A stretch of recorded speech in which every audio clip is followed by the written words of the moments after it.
What's up? I'm Charles Bernard.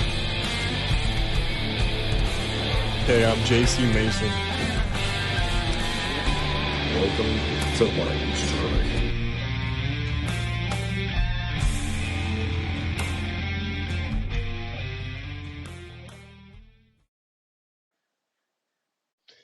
What's going on, everybody, and welcome back to Lightning Strike.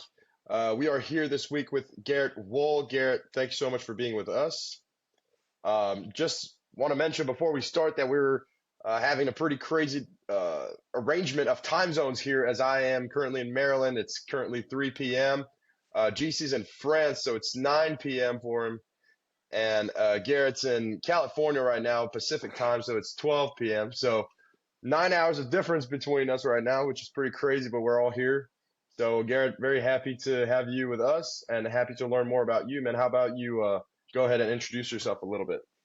Hey, thank you, boys, for having me on for sure. I'm Garrett Woll. I'm a independent ball so far, knuckleballer. I've been in the scene for only about three and a half years now. I started right after COVID.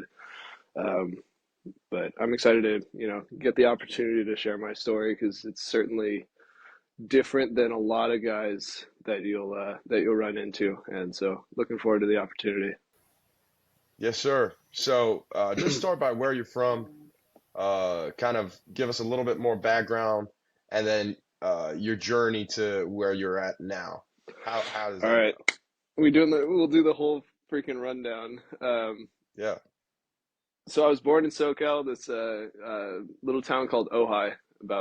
When I was growing up, there were less than 6,000 people in this town. Now it's boomed since a little bit, and we're up to like 8,000 or something. My high school graduating class was like 90 something, like super small town. Not a ton of opportunity for exposure, especially since that was before the real big like boom in social media and everything. So it was harder to reach out to people I graduated in 17. Obviously there was a lot of social media back then, but still, like, compared to now, it's just insane the number of kids that have videos around. So it was harder, especially being from a small town, to reach out to places. But in high school, I was not a pitcher, I was a catcher. And I was also a goalkeeper in soccer. So my job for 10 months of the year, playing club baseball and soccer all through high school, was getting beat up by the ball. And I got so freaking fed up, dude. Like, but I played was playing for a team called the Santa Paula Halos, which is a minor league or a MLB like scout team for the Angels.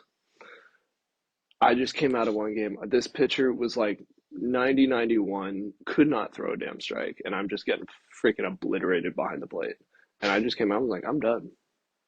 Like, I can't do this. So I'd been doing parkour actually for a number of years at that point, since like 8th grade or so. And I was like, I'm just gonna do this. This is so much fun. Like, I'm gonna get good, go travel the world, all this, kind of crap. And so I did that. I just told my parents, I'm like, I'm done with baseball, done with soccer. I'm just gonna, go to school, go to college, like get a degree, do parkour. So I went to the University of Utah for college, and the reason I went there is because I got a sponsorship with a team called YGT Freerunning that's based in Salt Lake City. So I was like, oh, perfect. I got into Utah, go there for school, do the parkour thing, run the scholarship. Perfect. Like 3 months into being there, dislocated my ankle. And I was like, screw it. Like, that sucks. Ended up turning, after recovering from that, ended up turning to football after, being part of such a big school. I was like, dude, I could be out there. I could do that. So, but with my goalkeeper history, if I'm droning on too long too, just cut me off, man. 100%. No, you're good. Go ahead. We got plenty of time, man. It's all good. All right. So yeah, decided to turn to football. That was a couple years down the line. I'm still, doing parkour, coaching parkour, doing the whole deal. So I still pretty active in that community. Love the people. Like, there's so much crazy crap that people can do, and it's so fun to watch. But I just kind of realized I'm 6'3", so like most of those guys are like 5'6" to 5'9", like easy to bulk up. They can flip really easily. So I was like, I am not going to be able to do the things that they do. So I was like, I'll try football. My dad just gives me a call. He's like, hey, Utah's having a tryout. Like, why don't you go try and kick? I was like, I can kick. Went to the tryout, did pretty well, and they're like, yeah, we're looking for a kicker punter though. I was like, okay, I can do that too. Spent the whole next year training to be a punter and kicker. Went to the tryout, still said no. I was like, motherfucker. All right. So that was right before COVID. That was like weeks before COVID hit. COVID hits, like hanging out with my friends. My roommates are like my best friends. So hanging out with my friends all day, having a good time. Start getting super freaking bored. And one day I get a call from my dad. He's like, dude, there's a knuckleball clinic. Like, do you still throw a knuckleball? I was like, I don't fucking know. Like, I can go try. So I went to the park, started just feeling them out. I was like, I can kind of still do this. So I called the guy, and he's like, yeah, we have to cancel it because of COVID. But if you want to just come out, you and I can meet. I was like, yeah, sure, whatever, that works. So I fly to LA to meet him, throw just like a 30-ish pitch bullpen. He's like, dude, you have an actual knuckleball. I was like, yeah. What do you mean? The fuck do you think I meant? Like, he's like, let's like actually work this, dude. Like I will get you somewhere. I was like, okay, cool. So it started. That's like right then was when I started my journey towards pro ball. Um, just working out every day, throwing the ball. Just I didn't know what I was doing at that point either. Just freaking going to like outdoor pen. I'm throwing in the snow. I'm throwing in the rain. Like just having a good time throwing knuckleballs, doing the whole thing, and ended up going to a tryout in Cleveland. Got turned down from that. That was a Frontier tryout, and then a tryout in Salt Lake or not Salt Lake, in Ogden for the Ogden Raptors. Got turned down from that, and then flew down to Tucson and got picked up by the Pecos team in Tucson. Um, Day after, I think, um, like a day or two after, I got really bad bicep tendonitis, and like went out for just a inter squad, and like probably 60 to 63 on the knuck. I was like, dude, this is bad. Like this hurts. And so he pulls me aside. He's like, dude, I gotta let you go. I'm like, oh, God damn it. So he's like, but I'm gonna trade you actually. I'm just because I told this coach out here that you're actually pretty good. I'm gonna send you over to him. I was like, all right, whatever, that's fine. Ended up playing for a team called Salina Stockade in the Pecos team or Pecos League. We were atrocious, but um, I ended up having a pretty decent year, especially for a pitcher in the Pecos. The stats are all so boosted for hitters. Ended up having a decent year for a pitcher. Kind of a high ERA, but I did have the most innings pitched in the league, which was kind of an accomplishment for me at that point. Felt good to have something on my back, even though I had like a 6.7 ERA or something.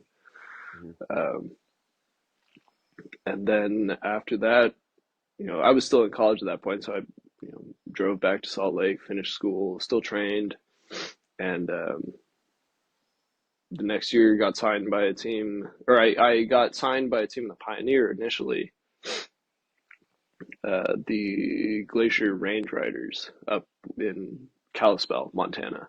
Signed by them, uh, go up there, spring training. I didn't even get an appearance before I got cut. Like just out of nowhere, he's like called me to the office, like, "Hey, we gotta let you go." I was like, "Okay, cool."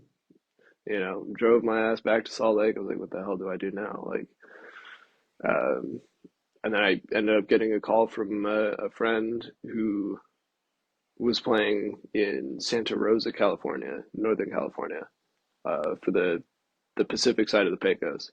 He's like, dude, we're looking for pitchers. Are you available? I was like, actually, yeah, I just got released. So I drove my ass out to Santa Rosa in like, it's like a 15-hour drive or something from Salt Lake. Did it all in one day. Got to the field, just like, zonked out in the dugout that night, and then next day had to start. So played in Santa Rosa for 22, and as I'm playing in Santa Rosa, that knuckleball coach, I got to drop his name, of course, Chris Nolan. He's based down in LA. He gives me a call, probably almost finished with the season, but he gives me a call. He's like, "Hey, like, I'm getting a full-time job with this gym down here that I train at. Do you want to come work out? I can give you a reduced cost." Like, I was like, "Well, I mean, I could, but like, what would the benefit be?" He's like, "Well, how hard do you throw right now?" I was like, "I don't know, probably 80, 81, maybe 83 on a good day." And he's like, "We'll get you up to 90." I like, all right, cool. So my ex-girlfriend at the time was living in Salt Lake still. I call her. I'm like, "Hey, I'm not coming home. Moving to LA. Like, I'll see you in a bit. Well, I'll come visit and stuff." Moved to LA, just rent a house in a 48-year-old divorcee's house. Super chill dude. He had a pool and a jacuzzi. It was great. Um, Lived out there with him, went to the gym every day, got a job at Trader Joe's. So I'm working at Trader Joe's 5 days a week, in the gym 6 days a week, working with like a 13-year big leaguer, Joe Beimel, if you've ever heard of him. Yeah. Yeah, so I'm one of Beimel's guys. So working out with him, 6 days of the week, just trying to get velo. And I go in for my initial pen, I'm like all fucking hot-headed and everything. I'm like, I'm blow the fuck out of this radar. I had 2 weeks off from throwing. Like, I'm gonna hit 85, 86 days. It's gonna be great. First pitch, 76. Oh shit. Next pitch, 75. What? So like, I'm super mental, like getting all pissed off at myself. I'm like, wow, am I really this bad? Like, because there's no radars in the Pecos. Like, there's nothing in the Pecos. Like, you don't know what you're doing. Um, so I had it in my head that I was like 82, 83. Nah, man, I was like that those first 2 years of pro ball as a knuckleballer, I was topping out probably 76, 77 on a good day. And just was like, okay, I see what I need to do. Got to grind. I got up to, I think, 82, 80. No, I got up to 84, 83, somewhere around there by the time I left in April of last year, but didn't get signed. So I skipped last season, never played for a team. And I was like, I'm just going to keep working, just keep getting bigger, keep getting stronger, all this crap. End up moving to Reno, which is where I'm living now, and keep doing the same thing, found a really nice facility with it was run by an ex big leaguer, but Ray Kerr, who was with the Padres, he's with Atlanta now. He trains up there. Christian Chamberlain with the Royals. He just tore his UCL, like 99, lefty closer with their AAA. He trains there, like some pretty decent names, and then a bunch of college guys and stuff. But it's like the best thing that could have happened to me there. It's a great facility, open space. I get my work in, go to work, go home. So just still on that grind. And yeah, I got up to 85, 86 in the past few months. I was like, I'm feeling confident as fuck, getting ready to go for, season number 3. And like, I start calling people. I'm like, hey, I'm Garrett Woll. This is all this. I throw this, I throw this, I throw this. And they're like, have a nice day. like, that's cool, dude. and so it just didn't end up getting a call. Finally, it was like, all right, screw it, I'm gonna go to the Pioneer League tryout, and this is this past week. And I mean, there were some pretty decent dudes there. There's a bunch of D1 guys, D2 guys, and me having never played in college, that's intimidating as fuck. Um, Even though I have a couple of pro years under my belt, it's still like I see a guy that's wearing an LMU hat or there's like three Gonzaga guys there. I'm like, what the hell am I here with? Like and these guys, like first guy comes up, he's pumping like 94, 95. I'm like, okay, cool. Next guy comes up, he's like 82. I'm like, oh geez, like you start to at open shots like that, you can see who's making the cut and who's not, and so it was fun to watch and like see what kind of people showed up. But day two comes. That's my start day. Each pitcher gets 10 inning or 10 batters. Um, I had two strikeouts, one walk, which was the initial walk because the mound was like not as steep as I'm used to, so I was like sailing everything. Um, One walk, two Ks, and a broken bat off a knuckleball, blooper single to right. I was like, oh, dude, I was so pissed. Um, and then one guy kind of just pieced a single over the shortstop, and that was like it. That was all I had. Everything else, the guy that broke his bat rolled into a double play, got flyouts, got groundouts. Obviously my game is for contact, right? I'm pitching to contact. I'm trying to get the guy to hit it on the ground, or hit it high in the air. So I did my job. Got everything I needed to. And one of my buddies from LA, from Bimal, was there. He's like 92, 93, big, tall righty. Struck out 8 of 10, freaking lights out. And he didn't get signed. Like in the draft, they do the whole draft thing, and he doesn't get signed. I'm like, dude, what the, like, do I even have a chance? So end up just driving to or flying to LA, which is where I'm at now, and talking to a team in Reno now, which would be awfully nice. But that's 0 to 100. That's where I'm at. It's a crazy story, man. It's extremely fun to hear all of that and all the things you went through, and you just keep going and keep your head down. It's crazy. I'm just wondering if we go back to the that bicep tendonitis, how did you recover from that? How did you figure a way to just remove it and get past that? I know you talked with Charles about being a mental hurdle and just trying to get past that. So I think Charles can relate with that, and I can relate too with my elbow. So maybe expand on that a little bit. Yeah, definitely. I'm not past it. It still affects me here and there. It's not as drastic as it used to be. Like back then when I got released from or traded from Tucson, I like I thought I wouldn't be able to use my arm again. Like it was so bad. It's just like such an aching pain.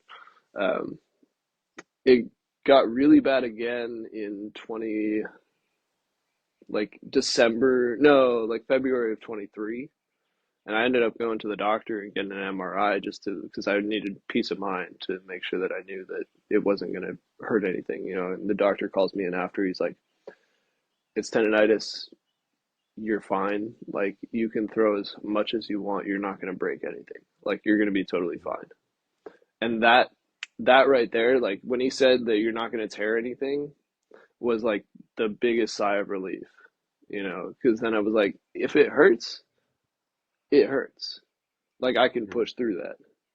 But if it doesn't, like I'm still not, I don't have to worry about tearing it as much. So it's just been a mental hurdle of just like how how much pain can I tolerate in that spot until it's unbearable and can't do anything or whatever. It's more of a mental battle than a physical battle by a Yeah. long Do shot. you get any tingling or losing strength in your fingers in your hand when the biceps really sore? So you can still No, squeeze as hard as you can? I don't. I can still squeeze as hard as I can. Yeah. Interesting. Because I used to have something where it was just my nerves, my like the thoracic outlet kind of syndrome thing, where it's just the Oh, nerves are getting compressed here in front of your shoulder, and I used to have like yeah. I had like a slump.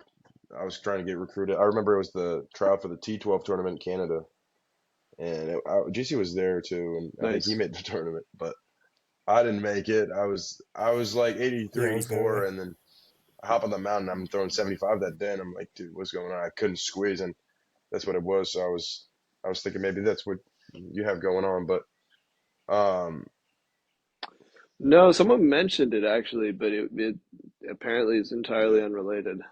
I mean, sometimes, man, it's first of all, like the biggest thing for me to overcome the injuries was to really expose it in training and kind of not replicate because you can never replicate the movement with training. Like throwing is throwing, nothing's gonna replicate that, but apply so much stress on your body, so many different angles to expose it to different stimulus, and your brain just kind of adapts to that stress after a while and just goes to like a mode where, all right, like I've been doing single hand like depth drops, like where I land from a 2 feet box into my arm, and I've been doing all this like stuff for my elbow with the like I do a lot of impulsive stuff. Shout out to DAC Performance and Health and all that stuff, and like that's helped me like tremendously. But at some point, your body just goes, all right, I can do all this, like which means I can throw a baseball as hard as I can without tearing it, and that's where like the it hurts, but at the same time, like you want it to recover. So like it was a struggle for me and kind of an obsession to like overcome that. And the biggest thing was last summer, where I kind of stopped caring and I was like, I'm just gonna go play golf.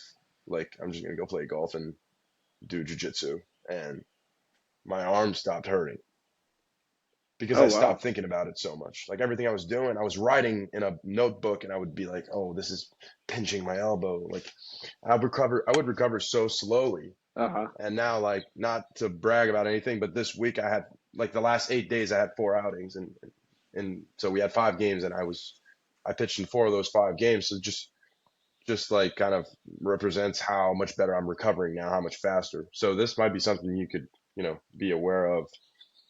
Sometimes we get into those like obsessive mindsets of like I'm always thinking about this, I'm always doing that, and it's just not the way to go, man. Like it's just yes, it's a problem, but like if you bring your attention somewhere else, all of a sudden it disappears. So I think that's where you kind of 100%. win the mental battle, but still then you'll have other hurdles to overcome. But that's kind of my advice for the Sure. situation you have going on now. If you know, Oh yeah, man. I mean, absolutely. This is part of what we mm, initially talked about is mm, that mental battle. And man, like that, like I was, like I said before, just that having that doctor say that you're not going to tear anything. Like after that, it was literally just mental. Like how much can I distract myself from it? How much can I mm, forget about it? Like, do I need to take? I don't need to take like pain meds, obviously, because it's like it's achy, but it's not like mm, gruesome. And so it's like it's that mental battle, man. It's like you gotta just focus in on what you know works. And that's what's worked the best for me is just focusing in on what you know works, what you know your body can handle, and if it hurts, either stop or think about something else. And that was a big thing for me um, when I was, let's see, when was that? Oh, this was just a few months ago. I had a little flare up, and I just didn't mm, let it bother me. Like before, it was I would just ruminate on it. Like I'm never gonna throw a ball again. This sucks. I'm like everything hurts. And so I was like, this time, like I had a flare up. I'm like, okay, like I've done this before. This isn't new. It goes away. I'm just not gonna mm, think about it. And the 2 days later, at most, it was gone. Like the flare up was totally over. And usually it would last like yeah, a week or two. This and so since then, like that's all I've been doing. It's like if it flares up, I'm like, all right, what's Yeah. up, dude? Like you can leave Yeah. whenever you're ready. I mean, it really is like that. And it's like understanding that you don't have Yeah. to do more. Like at some point you get to a realization like your training's backing up everything you're like all your objectives. You're aligning all those spheres of your life like to accomplish a goal that you set like so long ago. And you've been working for that shit for like numbers of years, but then you're gonna let like a little flare up be like, oh my God, what can I do now to fix this? When in reality, you don't have to do shit, bro. You just have to like, all right, my arm's sore, whatever. Let's go for a walk and eat normally and hang out with my friends. And next thing you know, you come back the next day, it's like, oh, well, I'm Yeah, feeling fine today. But if you're thinking about it and then you go to the gym and you try to do yeah, exercises to like fix it and all this fucking shit, and then you end up doing more harm than bad because even though you're not hurting it more, your brain's like obsessed with this. Like, oh, this is hurt.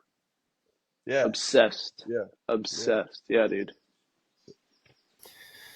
If I can share my part on it as an Oh outfielder, yeah, I coming out of high school, I always like you pride yourself of with having a good arm, and so what I had, I semi tear my UCL, so it wasn't a full tear, but it's like partially torn, and so when that happened, I was eager to come back, and now you come back and throw as hard, you're like, what the fuck, what am I doing? So you're trying to just you know you stop consciously thinking about, okay, they wanted me to change my arm action, and so I was consciously thinking about my arm, how it's going to move. And you guys both know as pitchers, you're trying to stay an athlete and try to move as freely as you can. And so when you think about that shit, you tense up and you become maybe more of a robot. And then I was trying to figure out, like, what the fuck, what was I doing before? Chasing something that wasn't here right now, chasing the past when I was in high school or something. And what Charles said is right. You just gotta, embrace what's today and just, stay relaxed. Because my problem was always tensing up and try to throw more plyos and try to do more exercises when it probably had the, Counter effect. bad consequences instead of just helping it. Counter effect, exactly. I was more tense, wasn't free at all. When you look at like Acuna throw or something or Tatis or whatever, they're all super relaxed, super flexible, and when you tense up and trying to figure it out mentally, just doesn't translate. So here's my take on that as an Yes, sir. outfielder. Yeah, man. Hey, so let us kind of understand what's the goal behind this, man. Do you want to play in the big leagues? Do you want to find a team for a couple years? Because now you're into parkour. You played all these sports. You went to college. What major did you do in college? I'm actually a music Wow, education music guy. major. That's fire. Did you know? Did you see on my page? Yeah, I was into. yeah. I was singing and doing music and stuff too. Because me and GC we made music together No, and I all that. didn't. Yeah, yeah, yeah. So Dude, Hell that's yeah. legit. Nice, dude. Hell yeah. yeah, I'll have to yeah. check that out. So go ahead. Great, great guitar player too. Garrett Charles is a great guitar player too. There we He's go, a dude. I'm great a bass musician. player. Let's make a Hell band. yeah, I'm a drummer. I'm a drummer. Here we Dude, go. let's make a Start band, a band. boys. I mean, we got three P's going right now. Let's go. Hell So, yeah. but what's that about? So, okay, talk to us about that then. Or, I mean, the initial question's still there. Like, what's your objective with all this? Where do you want to end up at? You were working at Trader Joe's, you said. Now you're moving back to Nevada, I think. Yeah. Yeah. So if I mean obviously as everybody, the ultimate goal would be Mhm. making the show. Is that likely? Absolutely not. But um really the goal is just to see how far I Mhm. can make it. Like I've put in all this work. I've wanted this, since I was a kid. I had a freaking fifth grade project saying, "What do you want to be when you grow up?" Write a one-page report, which is all about being a baseball player. And then I lost it, and now I'm back. And now that I'm back, it's like I can smell it. I have the damn fingernails for the knuckleball, and it's just the big goal is just get Mhm. affiliate. Like that's the biggest goal I have is just sign with an affiliate team, even if it's just a 1 year contract and I don't make it past single A. Mhm. You know, Yeah. if I can, that's like the number one is like just get Yeah, I affiliate. mean that it's pretty cool because you haven't played college baseball. You were out of baseball for like a few years, and then you went back to it with a um how could I say unconventional like method of doing it. You weren't throwing hard like everyone else, and you were being a little crafty, dude, getting guys to hit ground balls, which you'd have maybe been more lucky like 20 years ago. But now you have to work with where the baseball landscape is at now. So you have to compete against guys that are throwing 100, showing up with a completely different arsenal, Right. which is crazy. But like at the same time, like you're able to have some success at a professional level. So it's interesting, and I obviously wish you all the best. And it's like I hope you can prove a lot of people wrong, and especially being a guy that was kind of a late bloomer, decided late that he was gonna go to this convention and with this one guy because the convention was canceled, and then ended up learning how to throw a knuckleball pretty nasty that could get everyone out. So yeah, man, that would be awesome. And like, yeah, Hell yeah. I think with hard work, there's a lot of things that can happen. Was that your But story? no, Do you no, no, throw I was knuck talking too? about you. No, no, no, no. Oh, I okay, don't okay. throw knuckle Gotcha, at gotcha, all. gotcha. Okay. But yeah, yeah, yeah. Okay. That's pretty crazy. But and so yeah, so your education and music, you said, right? So what was that Yeah. about? When did you get into music? Has that ever always been a part of your life? Oh man, I've been always. Yeah, I started playing piano when I was like four, and then just kind of cycled through stuff, made it up to college age. Like through high school, I was in like every ensemble, and then oh, this is a big part of my story I left out actually. When I went to Utah, I was like, I'm going to do the marching band. It's a Yeah. Pac-12 freaking big ass school. I'm going to do the marching band. So I played tuba in the marching band. Um, but yeah, I decided to go. I didn't get into college on tuba. Ended up getting on Hmm. euphonium for those of you Yeah. music nerds out there. Um, and then auditioned to get into the tuba studio the next year, and thankfully got in because I probably wouldn't have stayed in school if I hadn't. Like I probably would have gotten kicked out of the music school if I Really? hadn't. So um, I was not good at euphonium. Like they thought I could be, and then yeah, was not. But then I got into tuba, and it was back to home base, so it was nice. Um,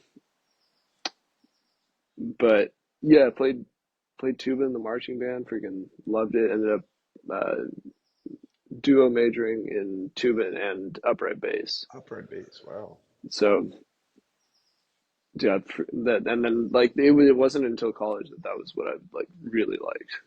Like upright bass is my thing. Dang.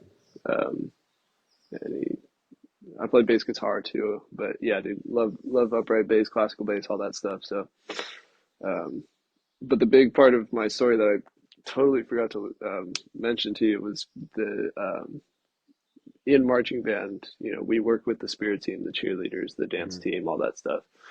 And there was one day that, as a tuba player, it's a big ass instrument. You don't have to do as much of the Yeah. athletic stuff because some of the not as athletic people Yeah. can't handle it. Like if it had been me and a bunch of other me's, like we would have been running all over the field, Yeah. whatever. But it was understandably they're marching band kids that they're there to play Yeah. music and stuff. So instead of just sitting on the sideline waiting for everything to be done, I was like, oh, I'm just going to take this opportunity to train. Like I just started doing flips on the Yeah. field. Because you're a parkour guy. Um, and yeah, exactly. So I was training on the field, and the spirit team director came flying over. She's like, "What's your name?" I'm like, Garrett. She's like, "Think you could do those flips in a bird suit?" I was like, "Absolutely." So I ended up being the mascot for the University of Utah for 4 years Dude, after that's that. nuts. That's great. Yeah, my story goes all over the place. What don't you do, Garrett? You do everything, man. The mascot that plays tuba, It's and he's a bassist. Did, Parkour, knuckleballer, best bass player. Whoa. I'm literally the epitome of a damn knuckleballer. Like I'm the weirdest person you could fucking But you're imagine righty. on the You're a baseball righty field. though. It's so funny to me. I Imagine am if a he was righty. if you were a lefty though. Now that would be No, that that's would be the whole I don't package. think that would work. That Yeah. would be next level. But dude, so That's do you amazing. have like a regular, electric bass, or do you just strictly play upright bass right now? Yeah, no, I have a 5 string Five Fender strings, so that you're I going pull crazy out on from that, time to time. But oh, dude. dude, So yeah, what kind of genres do you it's like play and listen to? I play anything. I'll play whatever. I've um a group, two groups back in Reno right now, um from like that I've met through work, and one of them is like a freaking heavy metal, like all just headbangers crap. And we did like 2 recordings with them, and then a couple other guys, like folky kind of stuff, and ended up playing like folk jazz kind of stuff with them. So, I'll play anything, but like anything 80s synthy, like that's my jam. Like any synth Yeah, rock kind of stuff, dude. I that's yeah. Do that's you where like I Dream live. Theater? Do you know Dream Theater? Yeah, Oh yeah, I'm a dude. big Dream Theater guy. I'm not good enough to play John Petrucci stuff though, Okay, but all right. I'm a big fan. I know I was never.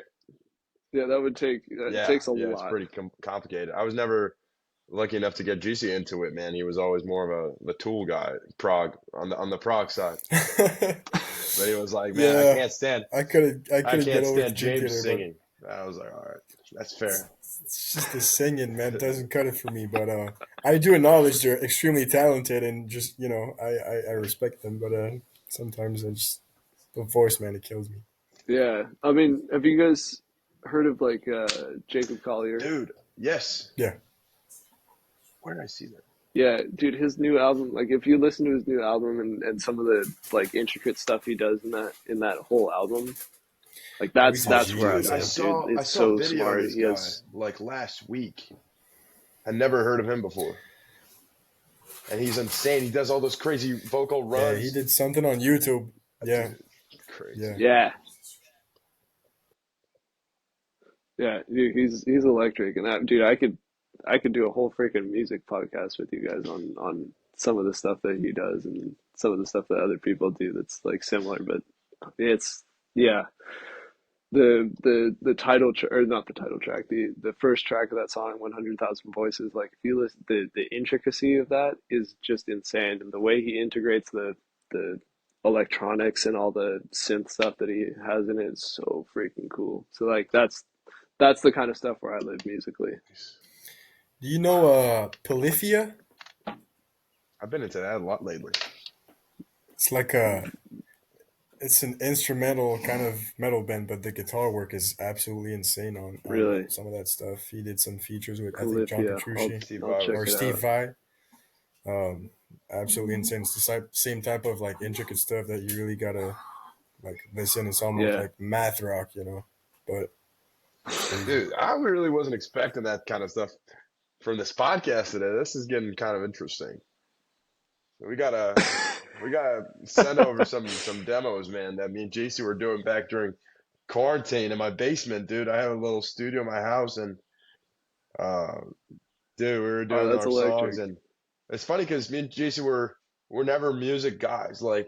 Um, like I was on The Voice in 2016, and that was like the first time I was committing to doing something musical. And they were like, "What do you want to do when you grow up there?" And I was like, "I'll be a baseball player." Never have I ever said that I wanted to do music. I was like, "Dude, music people are weird, man. I don't want to be that." And then until that, like we did some big shows and all that stuff, and then I started seeing those kids playing guitar, and then I was like, man, like I was like 14 at the time, and I was doing it was the Voice Kids. So there was a bunch of kids younger than me, and they were all playing guitar and piano, and I was like, dude, this is so cool. Like, how am I not able to do that? So I started learning guitar, and then eventually, like 4 years later, I'd been playing guitar for a little bit, and you know, we're like, hey, let's do let's make music. At this point, I was getting way over chords and realized that it was way more than just chords and playing along, you singing. Like it was actually pretty cool and complicated. So me and GC, who has never been a drummer, who just like played by himself and had an electronic drum set. Just yeah, just my in my family. There's some guy that plays drum, and he got me on Avenged Sevenfold when I was like 8 years old or something. I remember vividly the moment he showed me backcountry, man. And from that moment on, I just bought an electric drum, and I don't know, I just started playing on my own. Never took lessons or anything, but I wish, like in the future, I really wish I could like really work on my drum game and like get it to a good level so I could like just jam with people because it's Oh like yeah. some of the most fun times I've Yeah. had. So we're not that good, but we make some. We made some decent You don't have songs to that be. back then. That, nonetheless, like you have a couple Oh, I songs that are bet. like we mastered this and re-recorded some of them, singing and stuff. It'd be pretty sick. So I'm curious to see what you're doing on your side. Dude, yeah.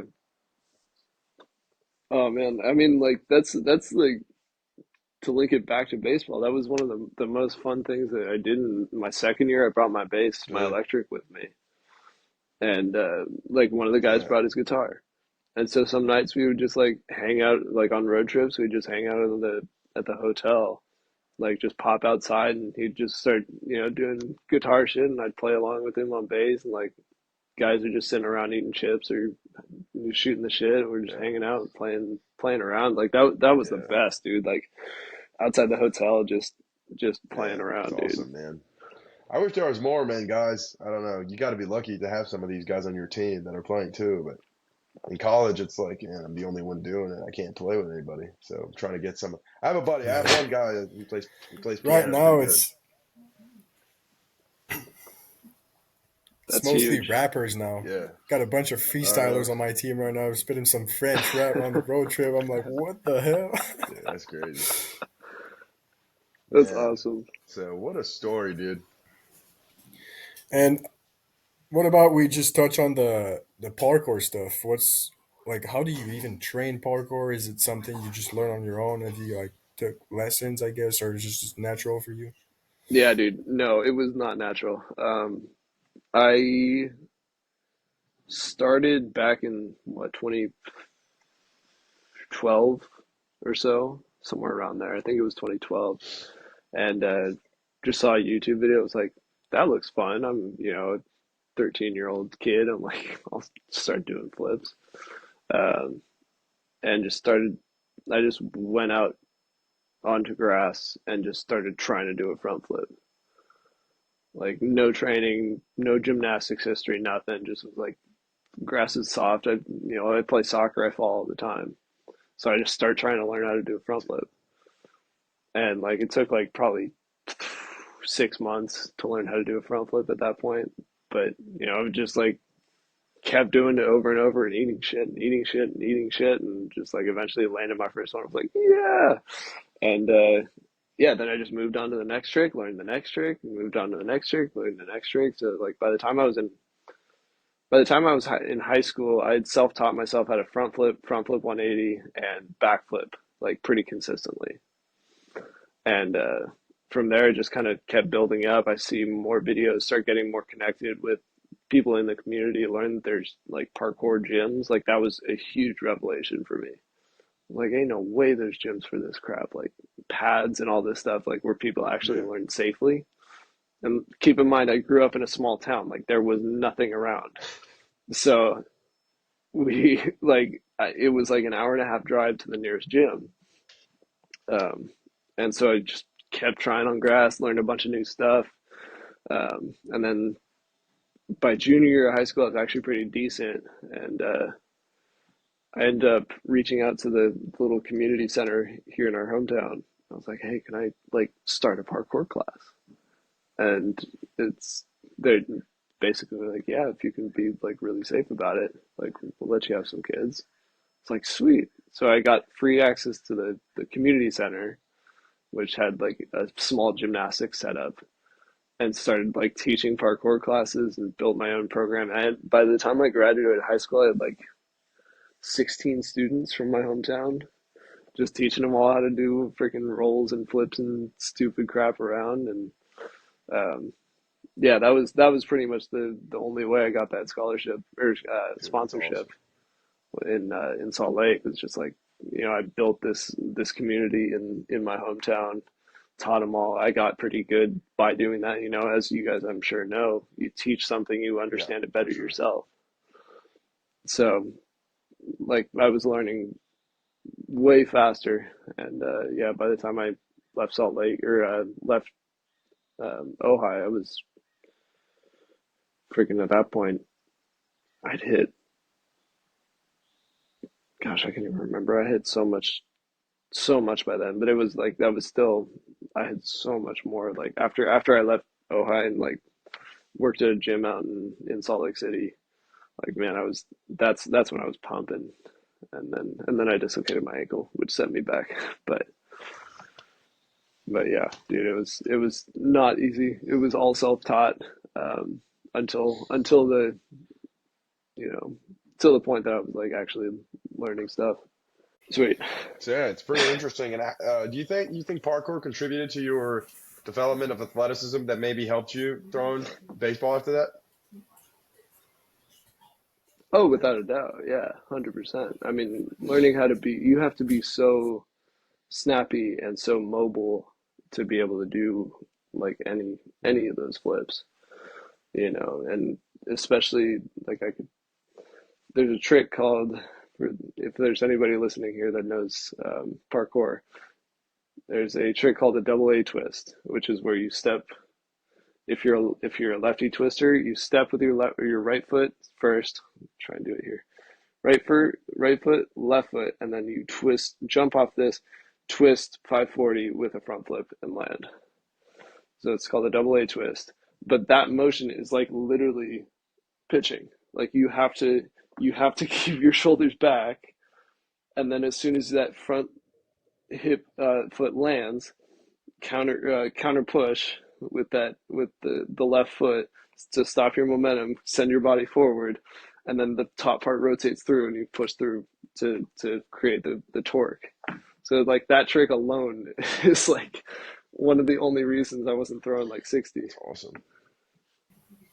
Might add that to my workouts, man. Yeah, There you Double A go. twist. Can be throw harder. yeah. 540 front flip. Just casually programming that to athletes now. I'm gonna put this in their next block. So what's that one? Yeah. So basically, Dude, it's you Yeah, right give that foot, should. to. left He's foot, so 540 funny. land, front flip. Oh, nice.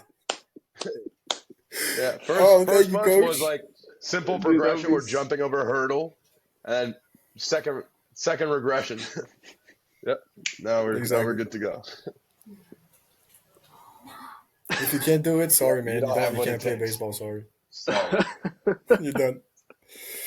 Sorry. Better luck next time.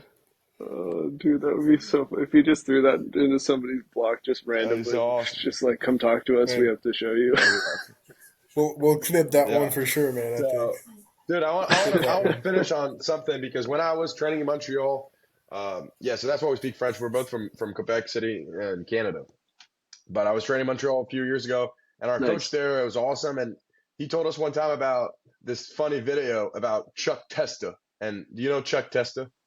Because because he was Of from course I know Ojai Chuck Valley. Testa. Yeah, I remember that video. Yeah, Uh-huh. let me try Oh to gosh. share my screen and do this and show this video to you guys because this is so awesome. Share my screen. Yeah, this is Look OI at for this. you in a Do you guys nutshell. see? You see right now? Oh yeah.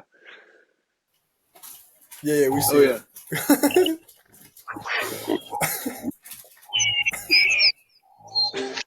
You probably thought this deer was alive, and this coyote was alive, and this pheasant was alive. Nope, they're not. They're dead. They've been taxidermized by Chuck Testa. Ojai Valley Taxidermy. They specialize in the most like dead animals anywhere.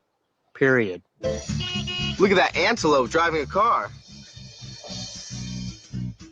Nope, it's just Chuck Testa. Oh no, there's a bear in my bed. Nope, Chuck Testa. Hold on a second. There's a leopard feeding on an impala out on my deck. Nope. It's just Chuck testing.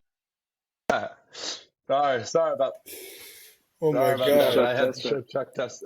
I had to mute myself because I was laughing too loud, man. This shit's hilarious, bro.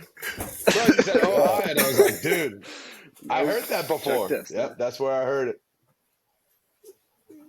Yep, that's it, dude. That's like our claim to fame is Chuck Testa. That's awesome. I wasn't sure you would know him, but I guess he's pretty famous, huh? Yeah, I baby. mean, Hey, Charles, we dude. should send a DM to Chuck Testa and get him on Dude, the podcast, we'll send bro, it to him. as soon as possible. Oh, Let's do it. Dude, we'll I'll send join it that to him. podcast We'll for tag We'll him. send it to him for sure. I'll definitely clip that Perfect. too. That's two good clips in that in the last few minutes. Oh yeah, Yes, two great sir. clips. Hey man, Garrett, it was awesome to talk to you, dude. Very, very interesting, and I'm looking forward to connecting with you. You know, again to share some music stuff and all kinds of things, and pitching stuff and follow your journey because it's pretty impressive what you've been doing and what you accomplished despite having a very unconventional story. And really appreciate you coming up, man, today and sharing your story. And I hope some kids are inspired by it and say, hey, man, I might not be your typical college ball player that's getting a shot at pro ball, but I think you're a great example of starting at the very bottom of the ladder and climbing your way to accomplishing some great things. So I appreciate you for that, and I wish you all the success in the world, man, in the future. Thank you, bro. Yeah, for those kids out there listening, man, it's not too late. Like, if you're a junior in high school, go start. If you're a sophomore in college, go start. Like, if you took a break at any point, and you want to get back, just try. You never know For where sure. it could lead to. So Yes, thank you sir. so much. All right, that's Thank you, Yes, you sir. guys so much for having me on. Talk It's to you been soon, great. bro. See you. thank you so much, Garrett. See you. Take care. You guys too.